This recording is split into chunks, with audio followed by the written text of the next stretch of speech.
Yep, salut les amis, comment allez-vous?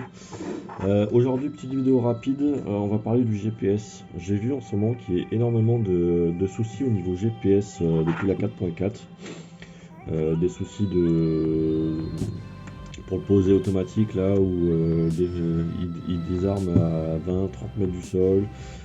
Des soucis justement de quand il revient, qui fait des allers-retours, qui fait du va-et-vient, tout ça. Bref, pas mal de petits soucis, je vois passer en ce moment. Donc c'est pour ça que là je vous fais une petite vidéo pour vous montrer ma config à moi.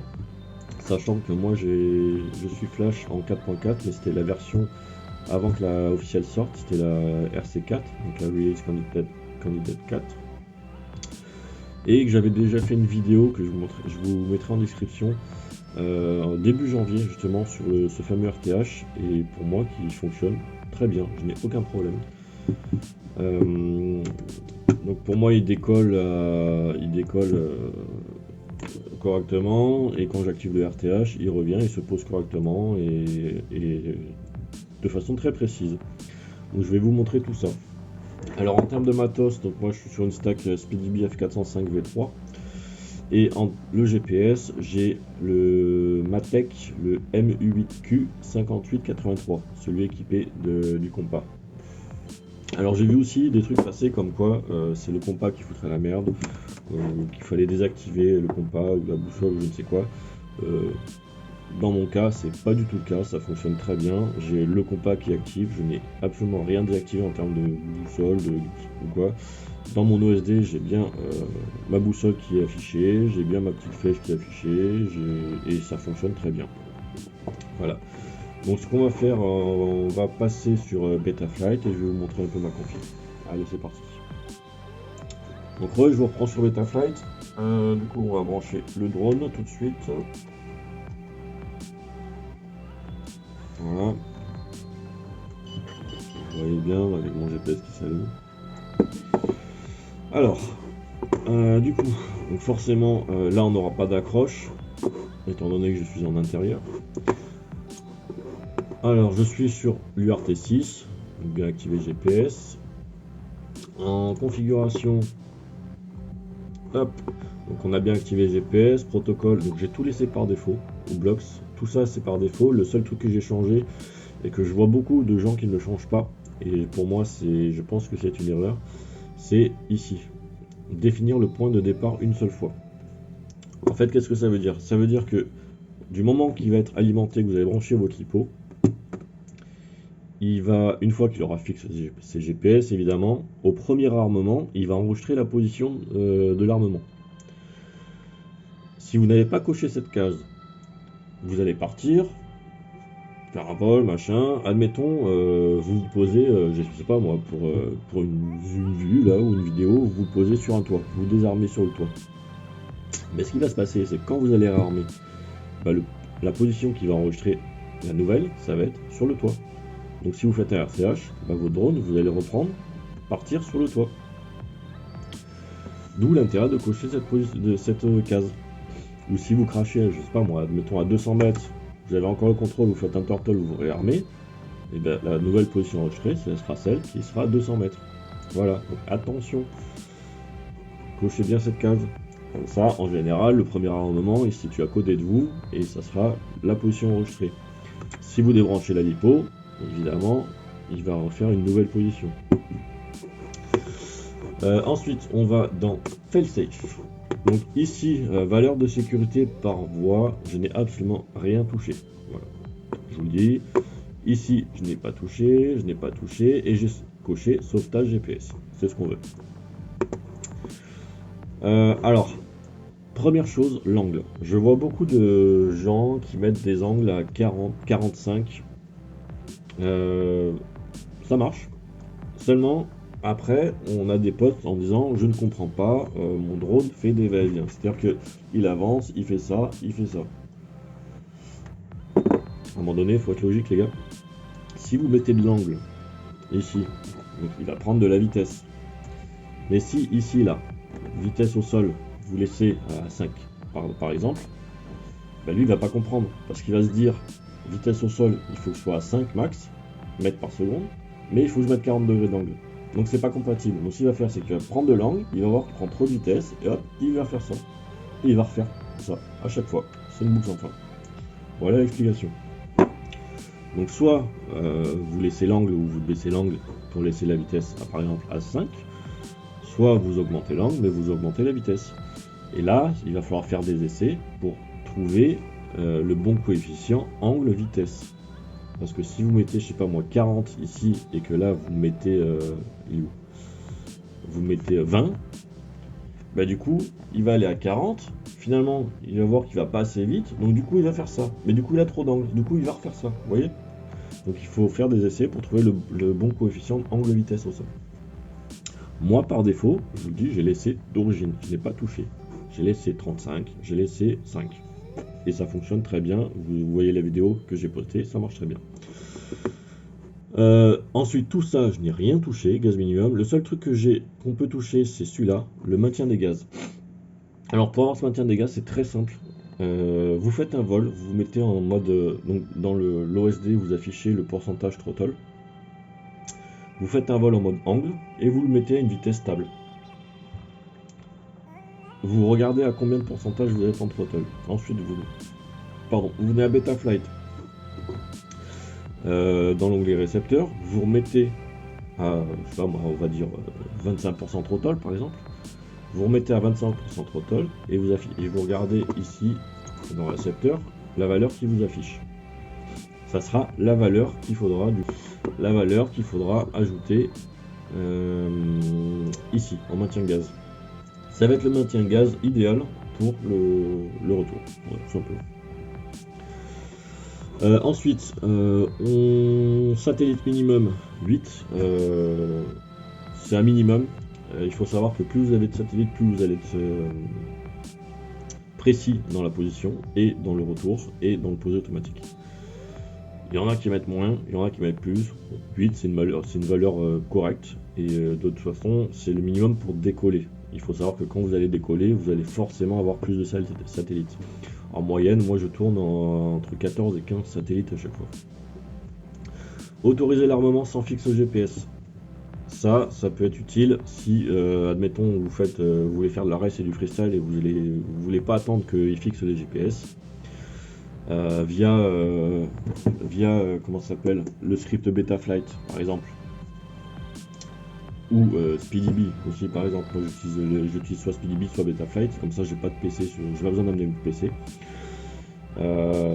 Vous pouvez changer directement la case ici, autoriser l'armement sans fixe de GPS.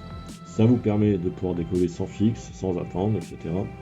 Par contre attention, si vous faites de la longue distance, pensez à le remettre, parce que si vous décollez sans fixe GPS, là, vous n'aurez pas de RTH. Vous n'aurez également pas... moi je sais pas si vous ça va être pareil, mais vous savez la petite flèche qui vous indique votre position. Moi elle apparaissait pas non plus. Et en fait j'avais fait ce test suite au changement de place du GPS. Et il fallait absolument que je vole pour tester, et du coup j'ai démarré sans fixe GPS. Donc c'est là que j'ai pu voir que je n'avais pas la petite flèche. Donc attention à ça. Si vous voulez, normalement vous savez de quoi je parle quand je parle de script Betaflight. C'est un script Lua qu'on intègre dans la radio et qui permet d'accéder depuis la radio à Betaflight. Voilà, et de pouvoir changer tous les réglages, justement le fixe GPS, le nombre de satellites, de changer ses rates, ses PID, et j'en passe. Il y a plein de tutos là-dessus. Si vous voulez, demandez-moi, je vous en ferai une pour installer ça, c'est très simple. Et voilà. Ensuite, altitude maximum, donc le mode d'altitude. Donc moi, qui habite dans une région assez vallonneuse, je mets par défaut en altitude maximum. Ça veut dire que à chaque vol, il va enregistrer mon altitude maximum pour le RTH ou le fail-safe. Dès que je fais un RTH ou le fail-safe, il va remonter à l'altitude maximum à laquelle je suis allé. En gros, c'est-à-dire que si moi il y a beaucoup de collines et tout ça, je passe au-dessus d'une colline, admettons je pars derrière, je fais un fail-safe. Si je mets pas altitude maximum et que je mets altitude fixe ou altitude actuelle, en général celui-là on ne le met jamais, altitude fixe c'est l'altitude ici, initiale en mètres. C'est l'altitude à laquelle il va monter pour faire son RTH. si je suis en fixe, admettons à 50 mètres, et que je suis au-dessus d'une colline déjà qui fait 150 mètres, je pars derrière, je redescends à 120 mètres, je fais un fail-safe. Si je fais en fixe, qu'est-ce qui va se passer? Bah lui, il va aller à 50 mètres. Seulement, il y a la colline qui, elle, est à 150 mètres. Vous voyez, je vous fais pas de dessin.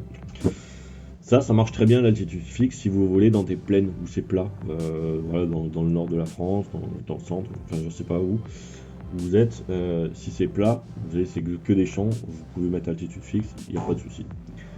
Des régions comme la nôtre, moi je suis dans le Var où c'est très vallonné.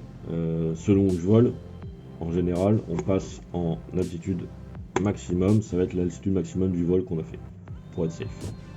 Parce que du coup, là l'exemple de ma colline, il va remonter à 150 mètres parce que je suis allé au-dessus de la colline et comme ça il va passer par-dessus sans problème. Et vérifie, fait le safe uniquement. Ensuite, dans mon OSD, donc moi j'affiche, donc ici j'ai ma position GPS, j'ai ensuite toutes mes infos ici satellite, c'est-à-dire là le nombre de satellites fixes, la vitesse en km/h, l'altitude, la distance totale parcourue et la distance du point de décollage. J'ai ma petite boussole qui est ici et j'ai ma flèche qui m'indique ma position ici. Voilà.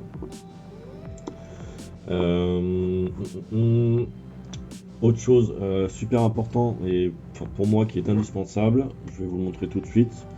Je vous ai parlé du script GPS, il en existe d'autres. Bienvenue sur OpenBX. Alerte interne. Désarmé. Du script Betafly, pardon. Mode du vol à Et ben je vais vous parler du script GPS. Celui-là pour moi, il y en a beaucoup d'entre vous qui le connaissent déjà, mais pour ceux qui ne connaissent pas, si on commence à aller à faire du mid-range long range, pour moi il est indispensable. Pourquoi? Dans votre radio, vous allez avoir les infos du GPS dans la radio. C'est-à-dire que je vais avoir le nombre de satellites de fixe, donc le temps qu'il fixe, j'ai pas besoin d'avoir les lunettes pour savoir où j'en suis. De toute façon, une fois qu'il fixe les 8 satellites, il va biper pour dire c'est bon, c'est fixé, on peut décoller. Mais là, vous avez le nombre de fixes satellites en direct. Vous avez la distance du point de départ par rapport à la position du drone, et vous avez la distance parcourue totale. Celui-là, je sais plus ce que c'est, et en bas, vous avez la position GPS, longitude, latitude. À savoir qu'il les enregistre.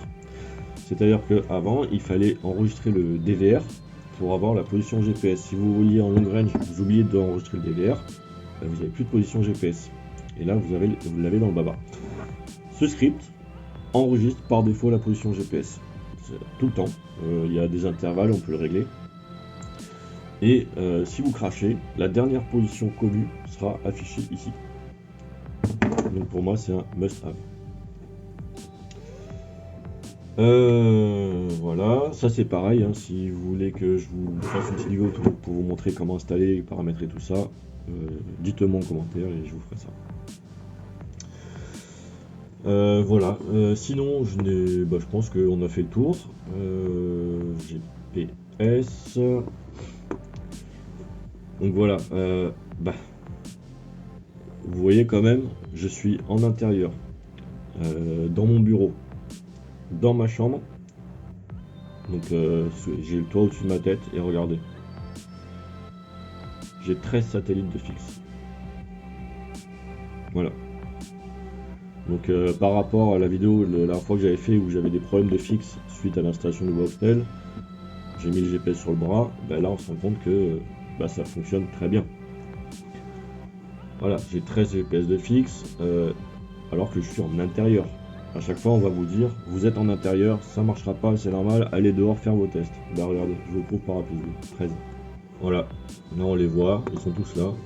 Donc forcément, le signal est pas ouf, parce que je suis en intérieur.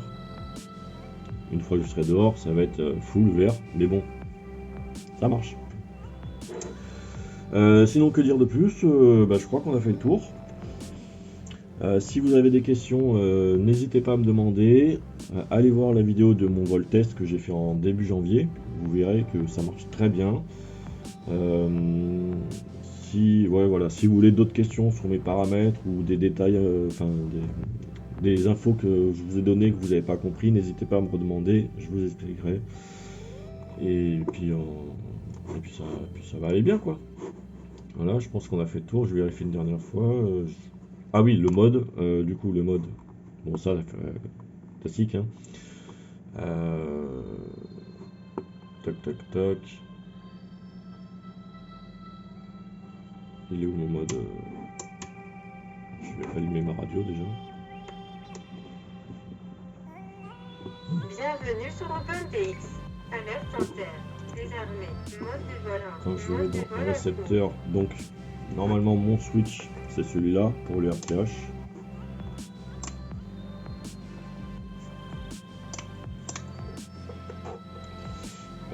Oui, forcément, il faut que je déconnecte le drone, que je reconnecte. Voilà, et là c'est connecté. Bah comme ça je vais vous montrer en direct. Voilà, regardez. Vous voyez, en direct, vous voyez les fixes GPS et les positions. Donc là, je vais flouter les positions forcément pour pas que vous voyez, mais en gros, voilà, j'ai les positions qui sont affichées là et vous voyez en direct le fixe GPS. Là, j'ai déconnecté le drone, je viens de le rebrancher pour connecter la radio. Regardez, je suis déjà à 10 et je suis en intérieur. Voilà. Et ça, pour moi, c'est un must-have. Donc du coup, ce que je disais, c'est que dans mode, j'ai mon toc, il est où? Je sais pas. Configuration. Auxiliaire 7, on est d'accord. 6. Et bah, je sais pas pourquoi il est plus là. GPS rescue. Pourquoi il me l'a enlevé? Hop. Bah, je vais vous le paramétrer en direct, vous voyez. Hop, GPS. Donc, je vais le mettre sur les deux positions, comme ça, je ne me pose pas la question. Enregistrer. Voilà, et comment enregistrer. Donc ça veut dire que là, quand je vais activer ce switch, hop, c'est bien le GPS Rescue, donc c'est bien le RTH qui s'active. Pourquoi il s'est enlevé? Je ne sais pas. Voilà, donc j'ai bien mon armement, ça c'est mes modes de vol. C'est celui-là, pardon. Voilà. Mon GPS Rescue, du coup c'est celui-là, on est bon. Ça, mon beeper, il est là. LED low, c'est mes LED, c'est celui-là. Black box, du coup, c'est celui-là. En black box, comme j'avais montré sur la vidéo précédente, qui allume aussi ma caméra à distance. Ça, si vous voulez le voir, allez voir la vidéo que j'ai faite avant. Je vous explique comment brancher moi c'est une Rode Quantum Pro. Je vous explique comment la brancher et comment configurer sur Betaflight. C'est-à-dire que là, en gros, quand je vole, j'ai pas besoin d'activer l'enregistrement. Et si je veux enregistrer depuis mon vol, je fais ça, pac, et la vidéo se lance. Et si je veux arrêter l'enregistrement en plein vol, je repasse à 0 et je refais ça pour renvoyer un signal. Et ça coupe l'enregistrement. Ça, je l'explique dans la... Voilà, c'est le bouton pour allumer la caméra. Ça, c'est mon flip over crash. Voilà. Et mon préa. Ok. Pourquoi mon GPS est plus parti, je ne sais pas. Mais bon, là il est bon. Donc du coup voilà. Si vous avez la moindre question, encore une fois, n'hésitez pas. Et puis je vous souhaite un bon vol à tous. Et à bientôt. Ciao.